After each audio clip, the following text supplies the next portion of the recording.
The call from the stars. The grand chamber of the Cerulean Council glittered with bioluminescent light, casting azure shadows across the worried faces of the 7 elders.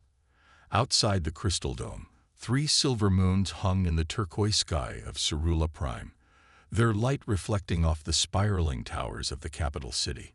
"The latest reports have been verified," announced Elder Nessa, her translucent fingers trembling as she manipulated the holographic display. "The Vex Collective has consumed the Therian system. Their hive ships will reach our outer colonies in 15 standard cycles." Murmurs of distress rippled through the chamber. The Cerulans were an ancient species, their civilization having flourished for over 20,000 years without major conflict. Their bodies, slender, almost ethereal, with skin that shifted colors with their emotions, were adapted for their homeworld's gentle environment. Their ships were marvels of art and science, designed for exploration and cultural exchange, not warfare. "What options remain to us?" asked Elder Varen, his skin paling to a sickly white. High Speaker Talus rose from her crystalline seat at the center of the chamber. Unlike the others, her skin maintained a steady blue glow, though the depth of her concern showed in her large, faceted eyes. "Our defense grid will not withstand their assault," she said, her melodic voice steady despite the gravity of her words. "The Harmonious Accord is mobilizing, but their nearest forces are 3 sectors away. They cannot arrive in time." Silence enveloped the chamber until Junior Counselor Zeph stood, his youthful features set with determination. "There is one possibility," he said. All eyes turned toward him. "The humans." Gasps echoed through the chamber. Elder Varen's skin flashed a warning red. "Absolutely not. They are classified as a Class 9 Death World species. Their very nature is violence incarnate." Talus raised a hand for silence. "Counselor Zeph, explain your reasoning." Zeph activated his data console, and an image of Earth appeared above the council table, a blue and green marble wrapped in swirling white clouds. "Yes, humans evolved on a planet that would kill most of us within minutes," he began. "Their gravity is crushing, their atmosphere thick with corrosive oxygen, their weather systems violent, and their ecosystem filled with predators. But these harsh conditions forged them into something remarkable." He displayed images of human starships, angular, functional vessels bristling with sensor arrays and defense systems. Their space fleet has expanded to 23 systems in just 3 centuries. They have survived multiple extinction-level events on their homeworld. They have adapted to environments we cannot even approach. "They are unpredictable and dangerous," argued Elder Varen. "The Galactic Classification Board categorized them as inherently aggressive." "The Vex Collective is consuming peaceful worlds," countered Zeph. "Perhaps we need dangerous allies." High Speaker Talus walked slowly to the observation window. Below, millions of Cerulans went about their daily lives, none having experienced true war or catastrophe within living memory. Their beautiful city, with its harmonious architecture and sustainable design, represented everything their civilization valued: peace, art, knowledge, and connection. "Prepare a transmission," Talus finally said. "I will speak to the humans myself." 3 days later, Talus sat alone in the communication sanctum. The council had debated extensively about the proper approach, but ultimately agreed that honesty would be their best strategy. She adjusted the universal translator and began recording. "To the people of Earth, I am High Speaker Talus of the Cerulean Collective, a civilization spanning 17 worlds located approximately 310 light-years from your solar system. We face extinction from an aggressive force known as the Vex Collective. Our defenses cannot withstand their weapons. Our allies cannot reach us in time." Talus paused, knowing her next words might determine her people's fate. "We are aware of your species' reputation. We know you evolved on a world considered hostile by galactic standards. We have observed how rapidly you have advanced and expanded among the stars. Some fear humans for these very qualities." She leaned closer to the recorder. "Today, however, we hope these same qualities might save us. We are transmitting our star charts and all available information about the Vex Collective with this message. We can offer advanced biotechnology, stellar engineering knowledge, and resource rights in exchange for your assistance. Talus felt the weight of her civilization on her shoulders as she concluded. This is a request for aid from one sentient species to another. We send this message with hope that you will answer. We have 15 cycles, approximately 20 Earth days, before the first Vex attacks begin. She ended the recording and dispatched it toward Earth through the faster-than-light communication network, knowing it would take 4 days to reach them. Talus remained in the empty sanctum long after, watching the stars through the transparent ceiling. Somewhere out there were humans, unpredictable, resilient Deathworlders who might be their only hope. All she could do now was wait. Captain Ilara Wright stood before the massive viewport of Orbital Command Station Alpha, watching Earth rotate slowly beneath her.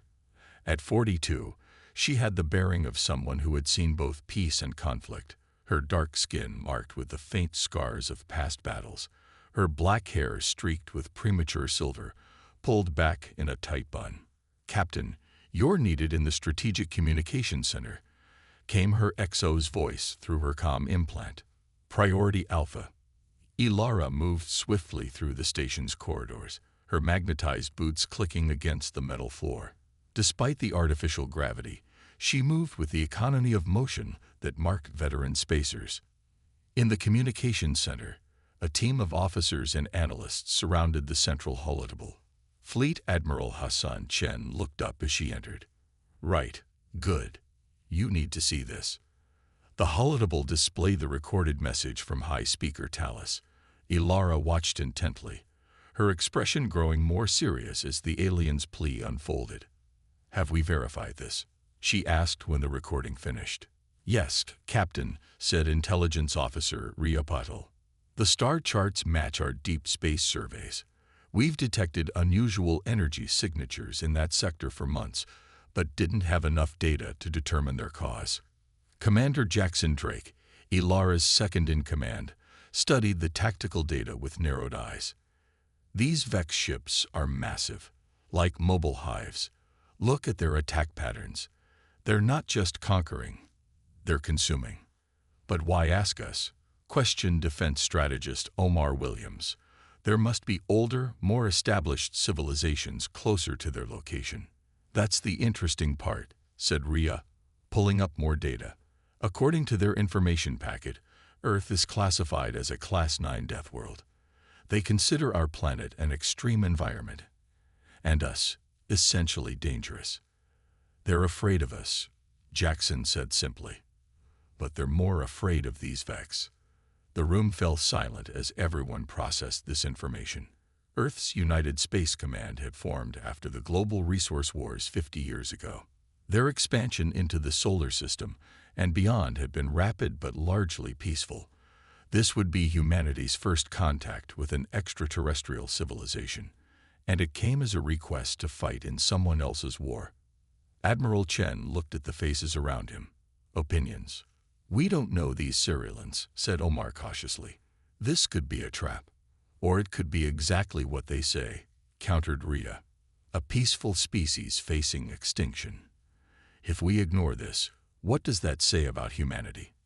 "We have the fleet capacity," Jackson noted. "The new Valkyrie-class battleships could reach their space in 18 days at maximum FTL." Ilara had remained silent, studying the image of Talus frozen on the screen. She finally spoke. "They reached out to us because we're tough.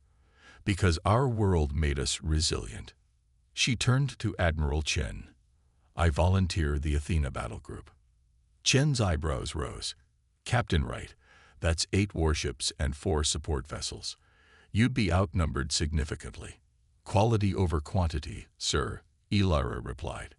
"The Athena group has the most combat-experienced crews and the latest tech. If anyone can help these aliens, it's us." The Admiral considered for a long moment before nodding. "The Security Council will need to approve this, but I'll recommend your battle group for the mission." He looked at the star charts showing the path of destruction left by the Vex Collective. "Prepare your ships, Captain Wright. Humanity is about to make its galactic debut. As the officers dispersed to carry out their orders, Admiral Chen sent a brief response to the Cyrilians. Help is coming. Hold position. Earth fleet arriving in 18 days. For the first time, humans were venturing into the stars not as explorers, but as protectors. The next 2 weeks were a flurry of activity as the Athena battle group prepared for deployment. Captain Wright stood in the hangar bay of her flagship, the ECS Athena, watching as the last supply shuttles delivered their cargo. Jackson approached, holding a datavad. Final inventory confirmed, Captain. We're loaded with 6 months of supplies, full weapons complement, and the prototype shield technology from R&D. Ilara nodded. What about the crew? All personnel reported and accounted for. Morale is high. They're calling this Operation Lighthouse. She raised an eyebrow. Lighthouse. Jackson smiled slightly. A beacon of hope in the darkness. The name caught on after your speech. 3 days earlier, Ilara had addressed the 12,000 men and women of the battle group, telling them they were about to make history not by conquering or claiming, but by defending those who couldn't defend themselves. The crews have taken to it. The Cyrilians sent us a distress signal across hundreds of light years because they believed we could help. Let's prove them right. Ilara walked with Jackson through the massive ship. The Athena was Earth's newest battleship, a kilometer-long vessel designed with lessons learned from the resource wars. Unlike the elegant organic Cyrillian ships they had seen in the transmissions, the Athena was all functional angles and reinforced armor, a testament to human pragmatism. Dr. Okoye wants to see you in the science lab, Jackson mentioned as they entered a lift. In the lab, Chief Science Officer Dr. Nia Okoye was examining the Cyrillian biological data with fascination. Captain, their physiology is remarkable, she said without preamble. They evolved in an environment with minimal radiation, low gravity, and few natural predators. Their bodies can photosynthesize certain nutrients directly from their suns, which explains why they're no match for these Vex, Ilara noted. Exactly. The Cyrilians developed incredible technology, but biologically, they never needed to become tough. Nia pulled up an image of the Vex vessels. These Vex, on the other hand, seem more like us, evolved to survive harsh conditions. So we're facing another Death World species, Jackson said. Possibly, but one with very different values, Nia replied. Where we developed cooperation and innovation to survive, the Vex appear to have embraced consumption and conquest. Ilara studied the data thoughtfully. Different solutions to similar evolutionary pressures. Get your team working on countermeasures based on what we know about their biology and technology. As the final preparations were completed, the 8 warships and 4 support vessels of the Athena battle group moved into formation above Earth. On the bridge of the flagship, Ilara took her command chair. All ships report ready, Captain, said Communications Officer Leela Torres. Navigation. Plot course to the Cyrillian home system. Course plotted and locked, Captain, replied Navigator Wei Chen. Ilara took one last look at the blue planet below. Throughout human history, stronger nations had often exploited or conquered weaker ones. Today, they had a chance to write a different story. Fleet-wide transmission, she ordered. When Layla nodded, Ilara spoke clearly. This is Captain Wright. Today we carry humanity's flag into the stars not as conquerors, but as defenders.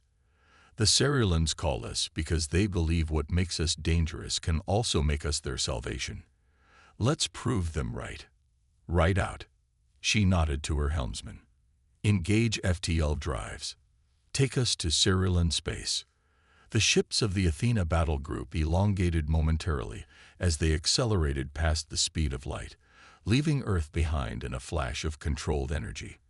As the stars streaked by outside, Ilara wondered what awaited them in the distant system, and whether humanity's reputation as Deathworlders would become their greatest asset or their darkest legacy. What no one aboard the fleet yet realized was that the coming days would forge a legend that would echo across the galaxy for centuries to come. Deathworlders Unleashed.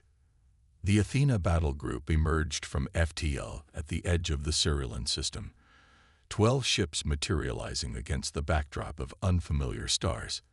The system's blue-white sun cast an ethereal glow across their hulls as they formed a defensive pattern. On the bridge of the ECS Athena, Captain Ilara Wright studied the tactical display.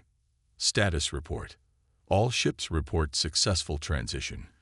Captain, replied Commander Jackson. Minor power fluctuations on the Hermes, but they're stabilizing.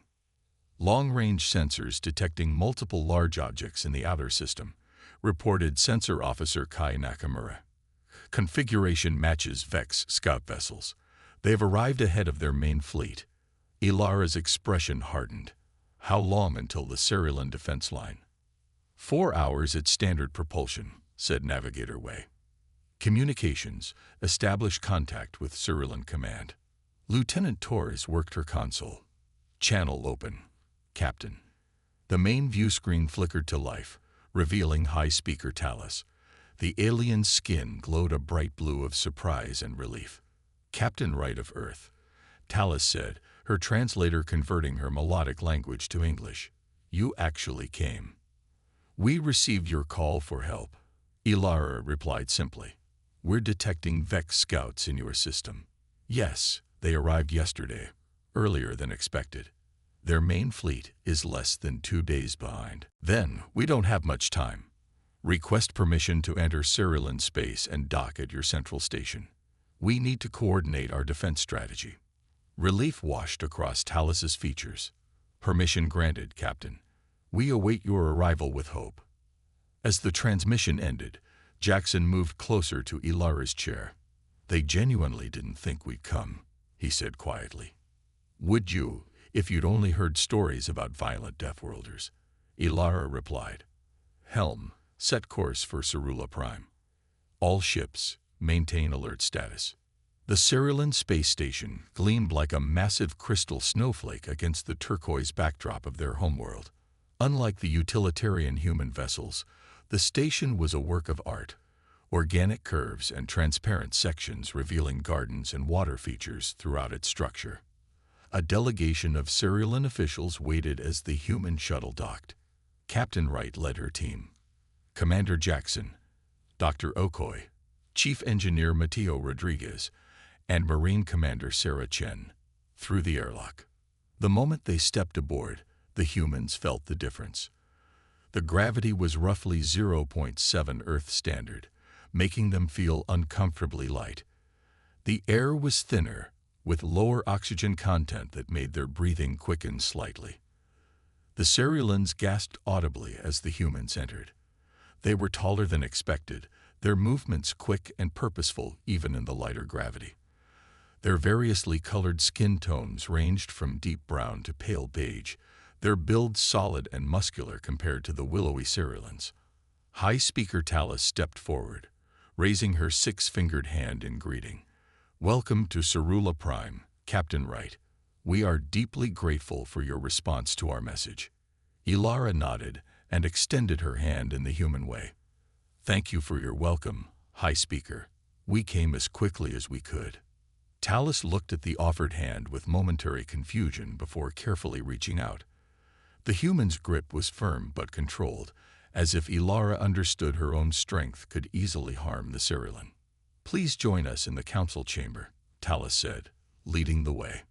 The grand chamber with its curved walls of translucent blue material housed the Cyrillan leadership. The humans sat across from the alien council, noticing how the Cyrillans seemed nervous, their large eyes constantly watching every human movement. Let's get to the point, Ilara said, foregoing what she assumed would be lengthy alien pleasantries. How much time do we have before the main Vex fleet arrives? The directness seemed to startle the council. In Cyrillan culture, such important discussions would begin with hours of ceremony and careful relationship building. Approximately 40 hours, answered Elder Nessa, recovering quickly. Their advanced scouts are currently probing our outer defense grid. The humans activated holographic displays showing the star system. For the next hour, the Cyrillans shared everything they knew about the enemy, their ships, weapons, and previous attack patterns. Why do they target you specifically? Dr. Okoye asked. Talus's skin darkened with sadness. The Vex Collective believes only the strong deserve resources. They see our peaceful nature as weakness, our art and science as frivolous. They consume what they can use and destroy what they cannot. Ilara stood and walked to the window. From there, she could see the beautiful Cerulean capital city, its spiraling towers seeming to grow from the landscape rather than imposing upon it. We understand facing enemies who want to destroy your way of life, she said quietly. Humanity has fought its own wars. We know what it means to defend your home. She turned back to the council. We will help you. Relief spread across the Cerulean faces, but Talus still looked troubled. There is something you should know, Captain. Many among us feared requesting your help because humans are classified as dangerous. Your evolved traits, your biology, your very nature. Ilara smiled slightly. What makes us dangerous to your enemies is exactly what makes us valuable as your allies. The next 36 hours passed in a blur of activity as humans and Ceruleans worked together to prepare for the coming attack. Human engineers spread across the Cerulean defense platforms, amazed by the alien technology yet puzzled by their defensive gaps. Chief Engineer Rodriguez whistled as he examined the main power core of the largest Cerulean defense station. This is incredible, he said to his team. Their energy systems are at least 70 years ahead of ours. But their weapon systems are basic, replied Lieutenant Park, shaking her head. It's like they put all their knowledge into creating beautiful, efficient things and almost nothing into protection. Across the room, a Cerulean engineer named Liran watched the humans with wide eyes. He had never seen beings who could work so quickly in what his people considered uncomfortable conditions. The defense station ran hotter than Cerulean preference, but the humans barely seemed to notice. Your people built this station in just 12 years.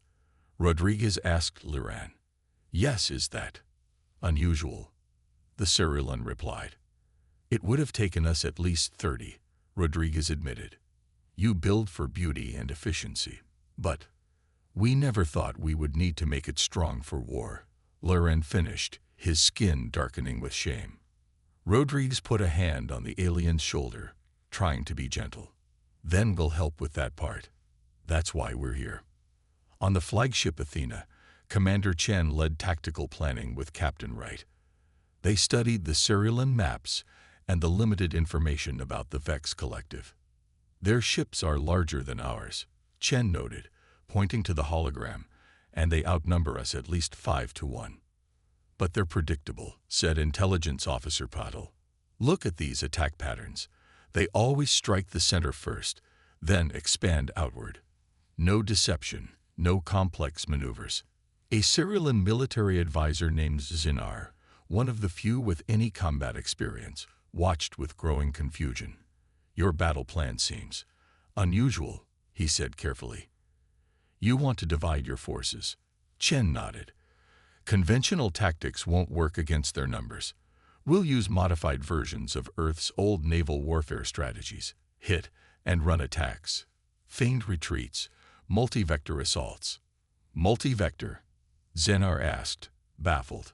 It means attacking from multiple directions simultaneously, explained Ilara. The Vex expect direct confrontation. We won't give them that. Zinar still looked troubled. This strategy requires your ships to take significant damage. Some may be destroyed. That's war, Chen said simply. We build our ships knowing some won't come back. This concept seemed to horrify Zinar deeply. For the Ceruleans, the loss of even a single life was a profound tragedy. The humans' acceptance of potential sacrifice was both alien and terrifying. In the Cerulean capital city, Dr. Okoye met with the alien scientists, sharing human medical knowledge while learning about Cerulean biology. The differences were striking.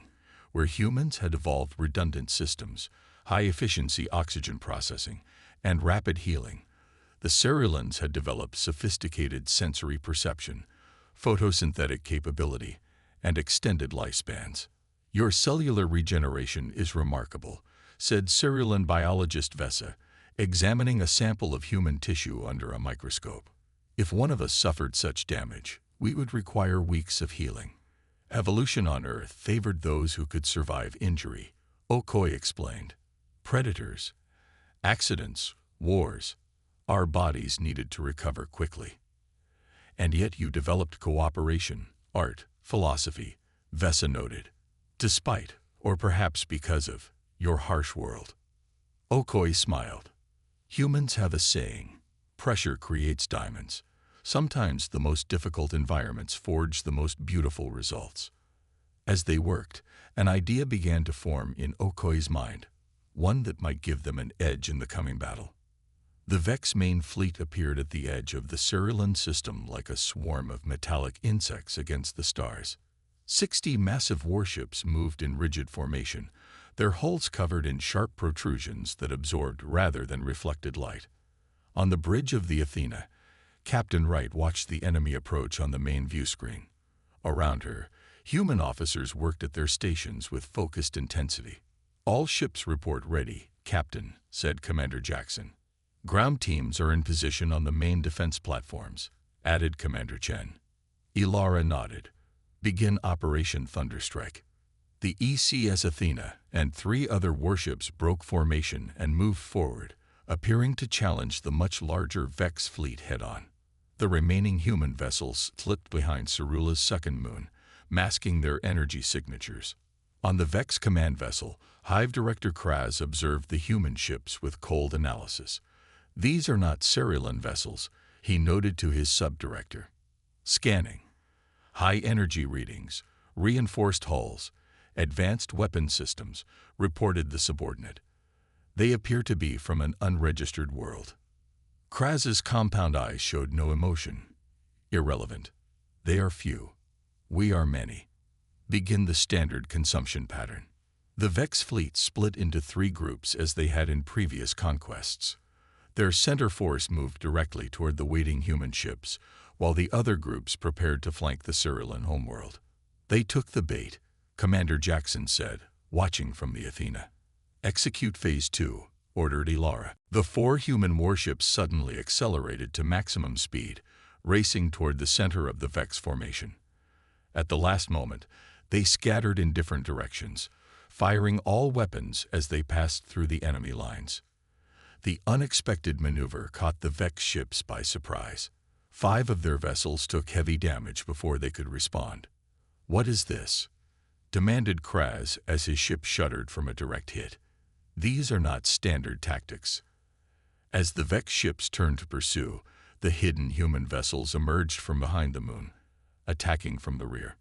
Now the Vex fleet found itself caught in crossfire. Continue the attack, Kraz ordered. They cannot withstand our numbers. The space around Cerula erupted in battle. Human ships moved in unpredictable patterns, never staying still long enough to become easy targets. They fought like Earth's ancient fighter planes, diving and rolling through space in ways the rigid Vex formations couldn't match.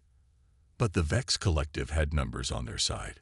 1 human support ship exploded under concentrated fire. 2 more warships took heavy damage as they drew fire away from the Cyrillan defense platforms.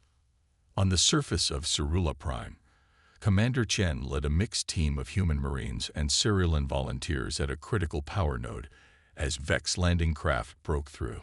The humans wore combat exoskeletons designed for Earth's gravity, making them even stronger on the lighter Cyrillan world. Hold this position, Chen shouted as Vex ground troops marched forward. Protect the power node at all costs. The Cyrillan civilians watched in amazement as the humans fought. Where Cyrillans would have sought cover or retreat when faced with overwhelming odds, the humans seemed to fight harder when things looked worse. In orbit, the Athena took a direct hit to its forward shields. The bridge filled with smoke as warning alarms blared. Shields at 30%, reported an officer. 2 more Vex destroyers approaching. Ilara's face was cut from where she'd hit a console during the impact, but her voice remained steady. Redirect power from non-essential systems. Get those shields back up. Non-essential systems, Captain, questioned the young officer. That includes secondary life support. We can breathe less, Ilara said firmly. Do it. As the battle raged on, the Ceruleans witnessed something they had never seen before. Beings who would fight through pain, through damage, through impossible odds. Not because they enjoyed violence, but because they had decided to protect others. And for the first time, the Vex Collective faced an enemy that didn't break under pressure, because humans had evolved on a world that had been trying to kill them since the day they were born. Hive Director Kraz stood on the command deck of his flagship, watching the battle with growing frustration. 2 days of fighting, and they had not yet broken through the defense line. These new defenders fought with a savagery and unpredictability the Vex had never encountered. Prepare all remaining ships, he ordered coldly. We will focus all firepower on their flagship. Once their command structure falls, the rest will crumble. The Vex fleet regrouped, forming a spear-shaped formation aimed directly at the Athena. 40 ships remained, still outnumbering the humans 3-1. On the damaged Athena, Dr. Okoye burst onto the bridge. Captain, the Cerulean scientists, and I have developed something. Ilara turned from the tactical display. I hope it's good news, Doctor. We're about to have company. It's a biological disruptor, Okoye explained quickly. The Vex ships are partially organic, living technology. We've modified a Cerulean energy field to target their specific cellular structure. Will it work? Commander Jackson asked, as the ship shuddered from another hit. In theory, admitted Okoye, but it needs to be deployed from inside their formation to affect the maximum number of ships. Ilara studied the tactical display where the Vex fleet was marshalling for what would likely be their final, overwhelming assault. How close? At the center of their formation, Okoye replied. It has to be precisely targeted. Ilara nodded. I'll take a strike team in the Hermes. It's our fastest ship and small enough to slip through their lines. Captain, Jackson protested. That's a necessary risk, Ilara finished. You have command of the Athena.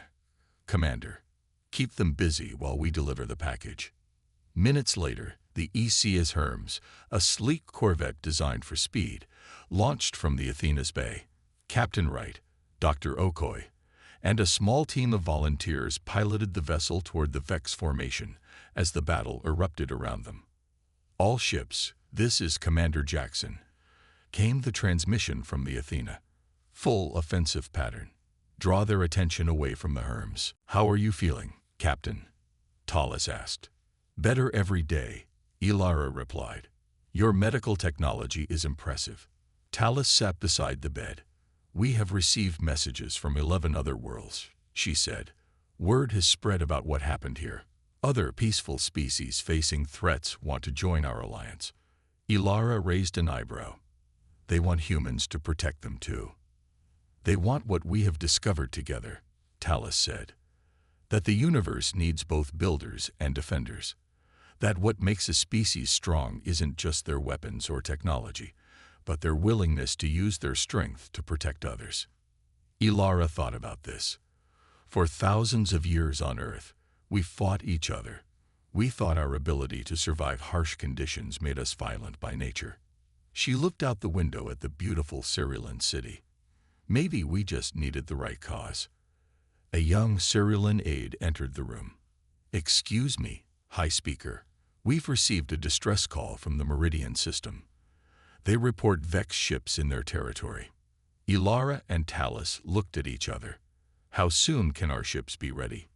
Ilara asked. Our ships, Tallis corrected with a smile. The new combined fleet can depart in 3 days. And this time, we will send Cerulean engineers and scientists with your warriors. Ilara smiled. From feared Deathworlders to galactic peacekeepers. Not what we expected when we answered your distress call. As they began planning the mission, neither of them fully realized they were starting a new chapter in galactic history. Throughout the stars, word spread quickly. When the defenseless cry for help, the Deathworlders of Earth will come. And they bring not just strength and courage, but justice. The greatest quality of humans wasn't that they were born on a harsh world, but that they refused to let the universe remain as harsh as their home had been. And in the vastness of space, as species who had never met began to reach out to each other under the protection of this new alliance, a simple truth emerged. Sometimes the most unexpected allies become the most valued friends.